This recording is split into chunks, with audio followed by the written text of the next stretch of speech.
Како EU ја менаџира кризата со Украина? Што работи Frontex? Колку фондови одвојува Унијата за Западен Балкан, за земјите членки, но и за земјите кандидати?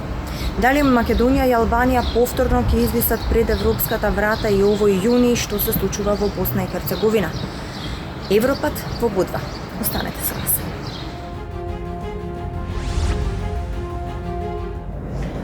Господи Пашич, ви благодарам најпрво за разговорот. Накратко, како ЕУ ја менаџира кризата моментално во Украина и бегалско-мигрантски план? Iz perspektive rada na Zapadnom Balkanu teško imati informaciju o tome na koji način Evropska unija upravlja ukrajinskom krizom koja sasvim sigurno preplavljuje sve kapacitete Evropske unije. Početni odgovor i empatija koju su zemlje Evropske unije pokazali je sigurno nešto što i mi dijelimo na Zapadnom Balkanu kao politički narativ, naročito s obzirom na iskustva koja većina nas koji dolazimo iz zemalja Zapadnog Balkana možemo razumjeti ili se možemo sjetiti vremena u kojima smo i sami bili učesnici i učesnici migracije.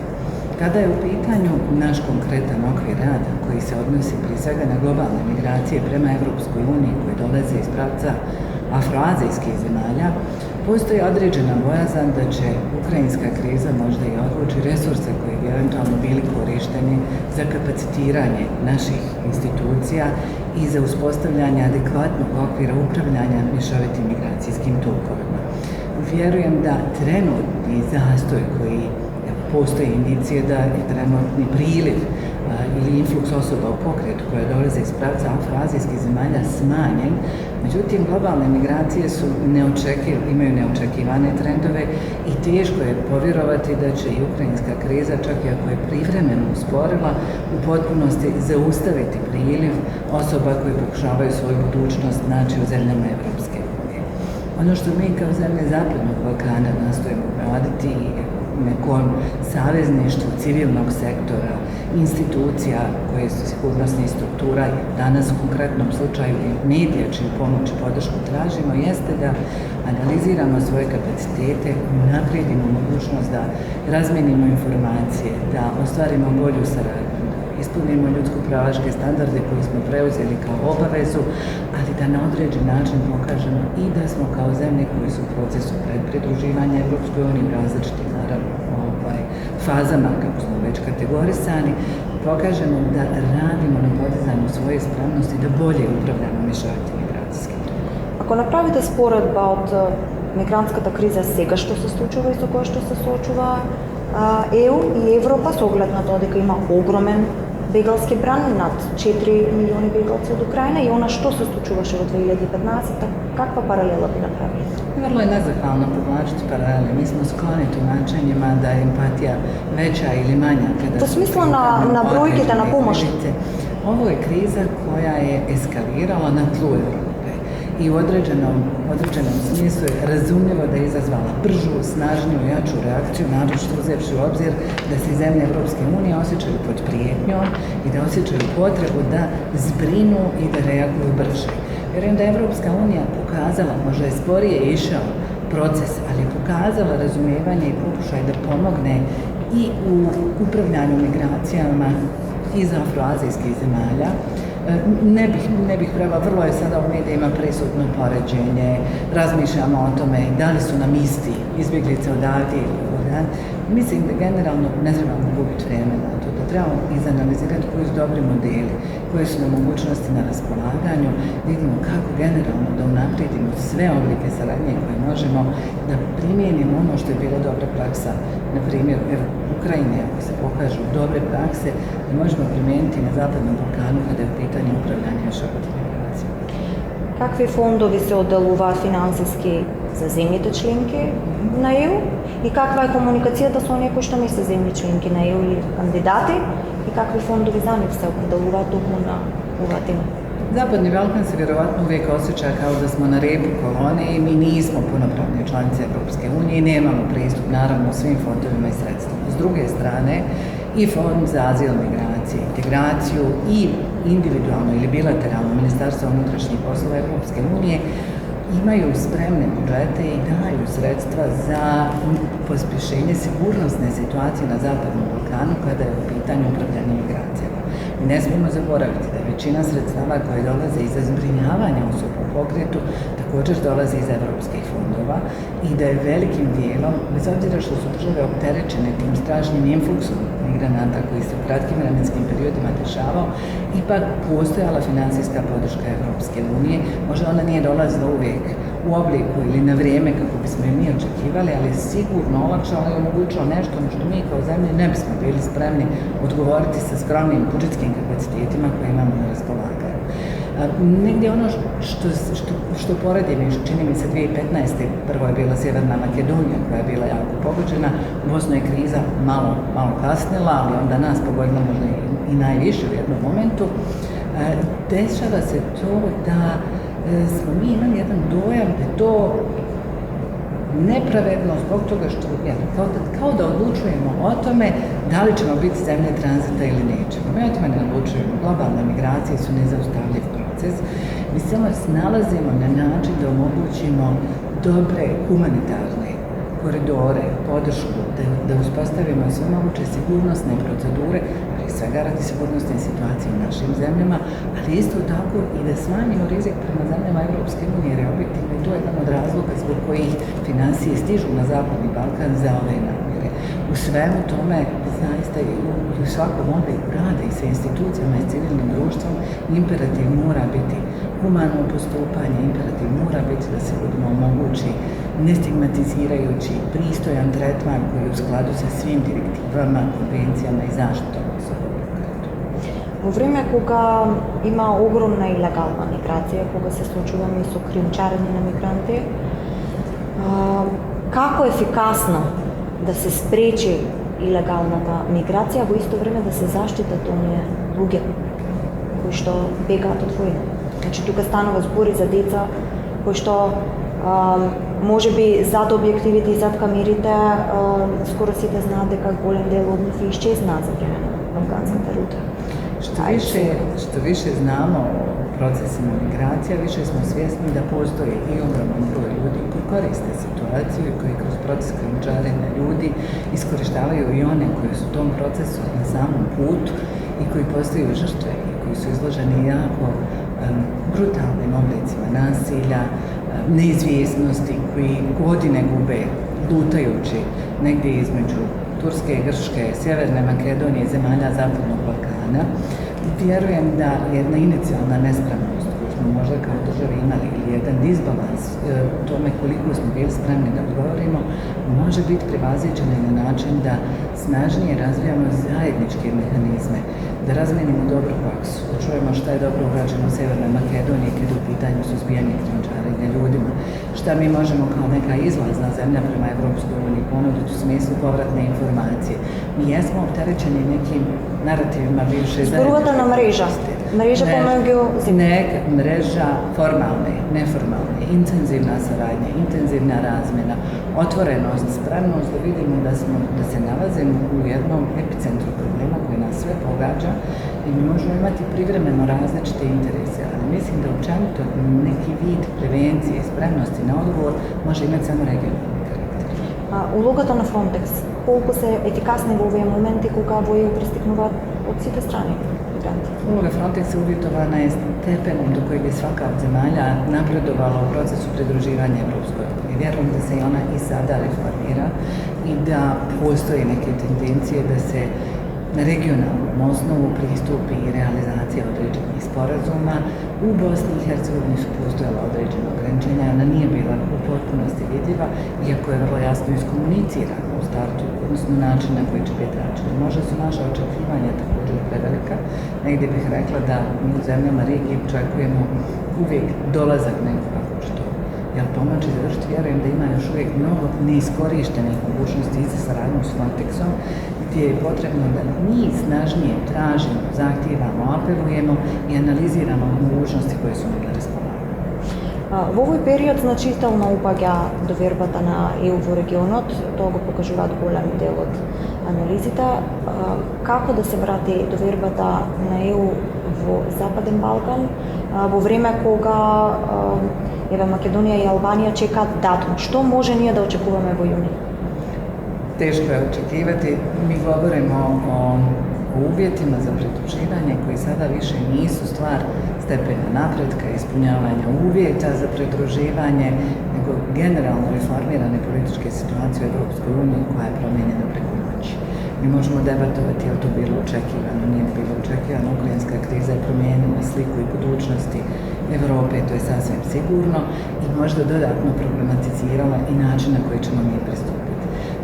Sasvim je moguće da neki aspekti krize budu imali sekundarno pozitivan utjecaj na Zapadni Balkan u smislu boljeg prepoznavanja značaja integracije Zapadnog Balkana u Europsku uniju, i to je nešto o čemu se mi možemo nadati da ćemo mi svojim nekim inicijativama, radom, pokazivanjem za spremnost da podijelimo sudbinu Europe u ovom kontekstu, moći malo ubrzati ili olakšati put. Ali mislim da je to vrlo nezahvalno prognozirati ili gotovo nemoguće.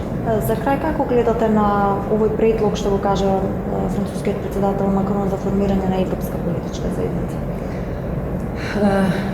Mislim da veliki broj prijedloga koji će se sada pojavljivati na političkoj sceni imaju različite vrste namjena.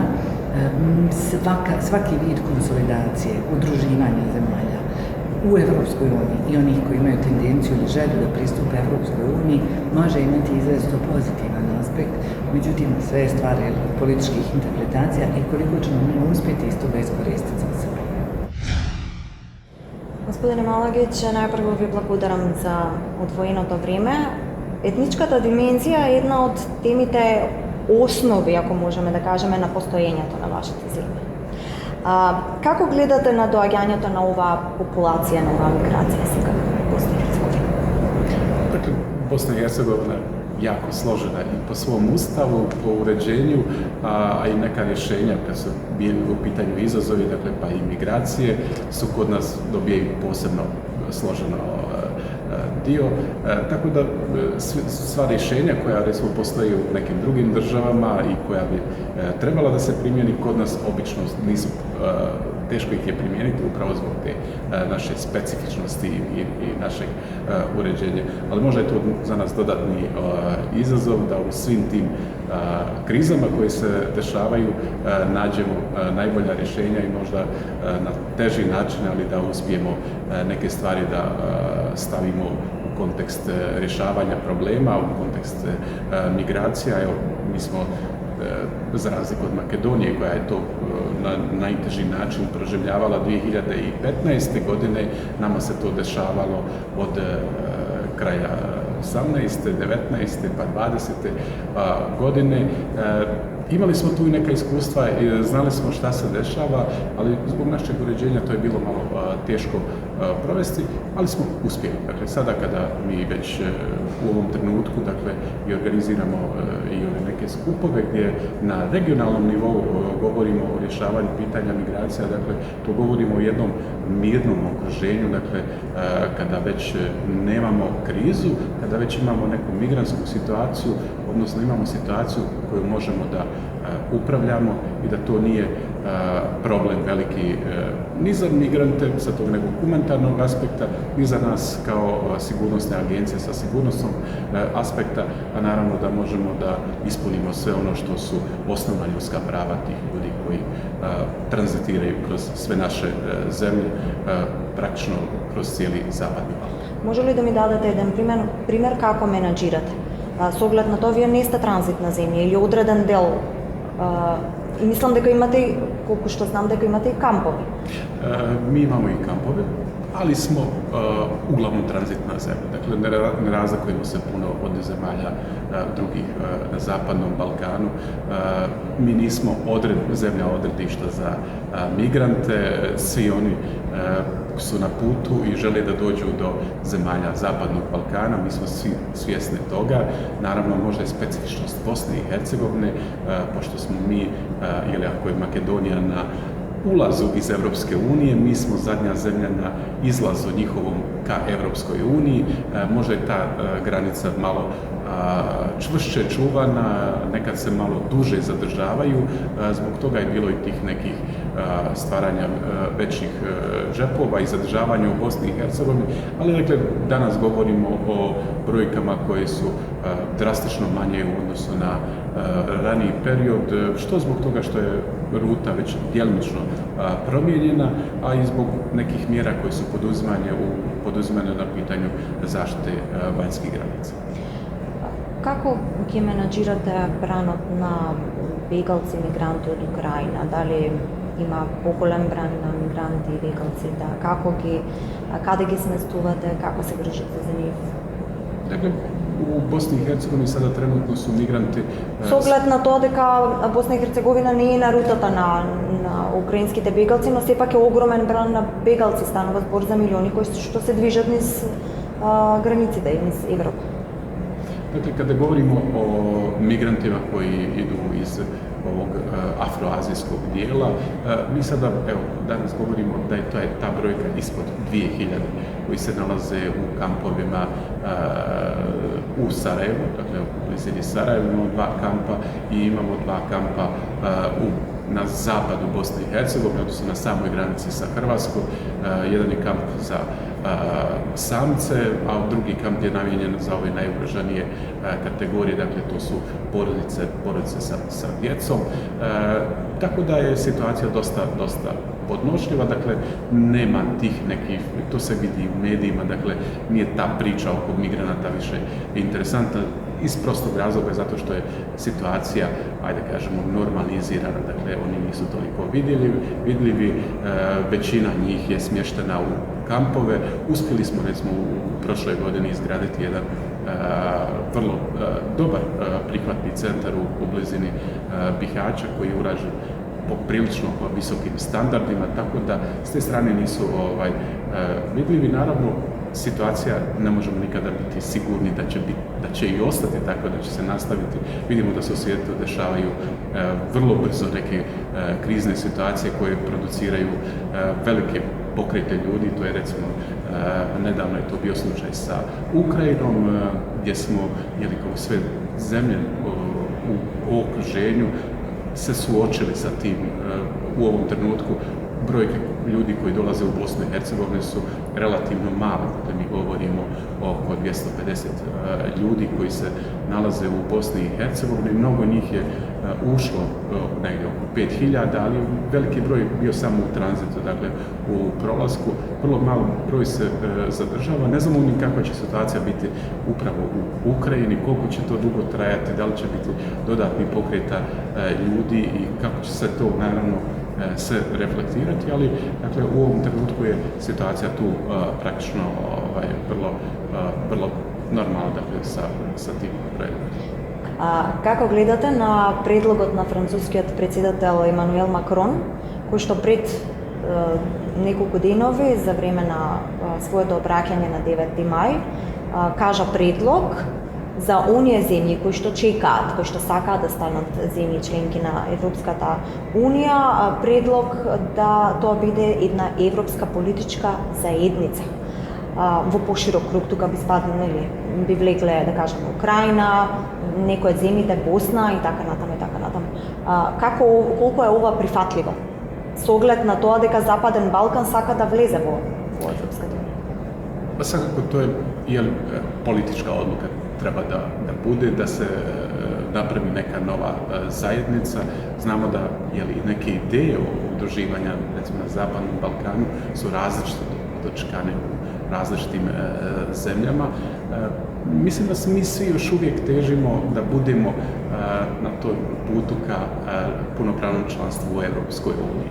Iako nekada možda se osjećamo da je taj odnos Europske unije prema zemljama Zapadnog Balkana malo nešto opusti, ali ajde da se nadamo i da se trudimo da ispunimo sve te uslove da bi postali članica Europske unije. Гледавте Европат. Останете со програмата на Телевизија 24.